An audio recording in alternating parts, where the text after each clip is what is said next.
بسم اللہ الرحمن الرحیم۔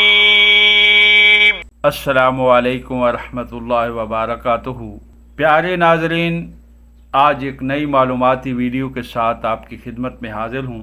اللہ پاک نے ہم سب کو اتنی نعمتیں عطا کی ہیں کہ ہم شمار بھی نہیں کر سکتے۔ وَإِن تَعُدُّوا نِعْمَتَ اللَّهِ لَا تُحْصُوهَا۔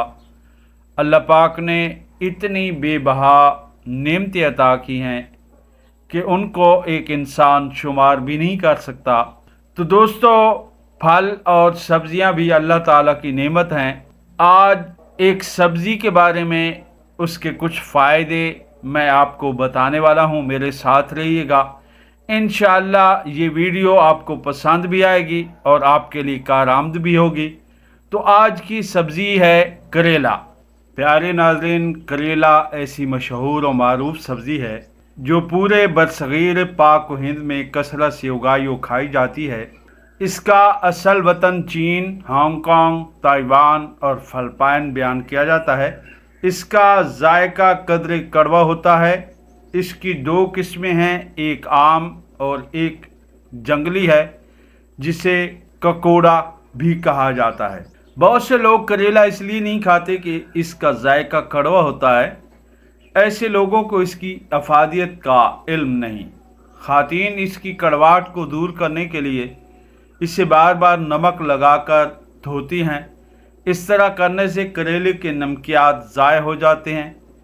اس کے بعد اس کو گھی یا تیل میں خوب تلا جاتا ہے، جس سے اس کے خواص میں مزید کمی واقع ہو جاتی ہے۔ تو پیارے ناظرین، کریلا اندرونی اعضاء کے فعل کو بیدار کر کے نظام ہضم کو صحیح رکھتا ہے اور معدہ کو تقویت دیتا ہے۔ مصفی خون غذا ہے۔ کریلا اپنے گرم خشک مزاج کی وجہ سے جسم میں بلغم کو جمع نہیں ہونے دیتا اور رطوبت کو تحلیل کرتا ہے۔ پیٹ میں کیڑے ہوں تو کریلے کا پانی بہت مفید ہے۔ علاوہ ازیں کریلا جوڑوں کے درد اور گنٹھیا میں فائدہ مند ہے۔ لکوہ، فالج اور اعصابی امراض میں بھی اس کا استعمال مفید ثابت ہوتا ہے۔ کریلے کا استعمال گردہ و مثانہ کی پتھری کو ریزہ ریزہ کر دیتا ہے۔ موٹاپے کے لیے کریلا سبزی کے علاوہ ایک اچھی دوا بھی ہے۔ کریلوں کو خشک کر کے 2 گرام روزانہ کھانے سے موٹاپا جاتا رہتا ہے۔ کریلا قبض کشا ہے۔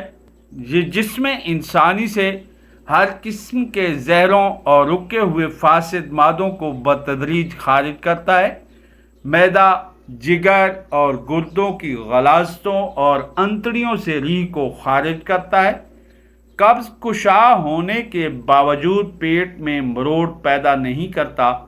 گرمی کے موسم میں ٹھنڈے پانی اور مشروبات کا استعمال بڑھ جاتا ہے، جس سے معدے کی رطوبت کمزور پڑ جاتی ہے اور پیچس سے معدے میں صدے پیدا ہو کر بدہضمی اور جلن کی تکلیف بڑھا دیتے ہیں۔ فاسد رطوبات پیدا ہوتی ہیں۔ ایسی صورتحال میں کریلا ایک عمدہ غذائیت اور دوا کا کام کرتا ہے۔ پیارے ناظرین، کریلے کا ایک خاص فائدہ لبلبہ کی اصلاح کرنا بھی ہے۔ شوگر کی وجہ سے معدے کا فعل صحیح نہیں رہتا اور رطوبت انسولین بنانا کم کر دیتا ہے۔ پیشاب سے شوگر کا اخراج شروع ہو جاتا ہے اور تمام دن بار بار پیشاب آتا ہے۔ کریلا اس کے لیے ایک عمدہ تدبیر اور علاج ہے۔ لبلبہ کی اصلاح کے لیے اس سے بہتر کوئی اور سبزی نہیں۔ یہی وجہ ہے کہ شوگر کے مریضوں کو کریلے کے استعمال کی ہدایت کی جاتی ہے۔ کریلا اعصاب کو طاقت دیتا ہے اور دمہ کے مریضوں کے لیے فائدہ بخش سبزی اور دوا ہے۔ کریلے کا باقاعدگی سے استعمال کئی امراض میں مفید رہتا ہے، جیسے ہائی بلڈ پریشر، اعصاب، سوزش، آنکھوں سے متعلق امراض، کاربوہائیڈریٹس کا ہضم نہ ہونا۔ کریلا دافع زہر، دافع صفرا، دافع بخار ہونے کے ساتھ ساتھ مسال بھی ہے۔ یہ اشتہا انگیز ہونے کے علاوہ مقوی معدہ بھی ہے۔ جگر کے امراض میں کریلوں کا پانی اچھی تدبیر ہے۔ یہی وجہ ہے کہ کہ کریلا یرکان میں بھی استعمال کروایا جاتا ہے۔ تو دوستو آج کے لیے اتنا کچھ۔ ہم دعا گو ہیں آپ کی اچھی صحت کے لیے۔ اگر آپ کو کچھ بھی تکلیف ہے تو اپنے ڈاکٹر سے لازمی رجوع کریں، اپنا ٹیسٹ کروائیں اور ضرور بضرور کسی اچھے مستند ڈاکٹر سے مشورہ ضرور کر لیا کریں۔ اور اللہ کی بنائی ہوئی یہ جو نعمتیں ہیں ان کے تو فائدے بہت زیادہ ہیں، آپ بے شک استعمال کر سکتے ہیں۔ موسم کی سبزیاں، پھل وغیرہ بے دھڑک استعمال کیے جا سکتے ہیں۔ تو دوستو اللہ پاک ہم سب پہ رحم فرمائے۔ نیک تمناؤں کے ساتھ مجھے اجازت، ملتے ہیں پھر ایک نئی ویڈیو میں۔ اللہ حافظ۔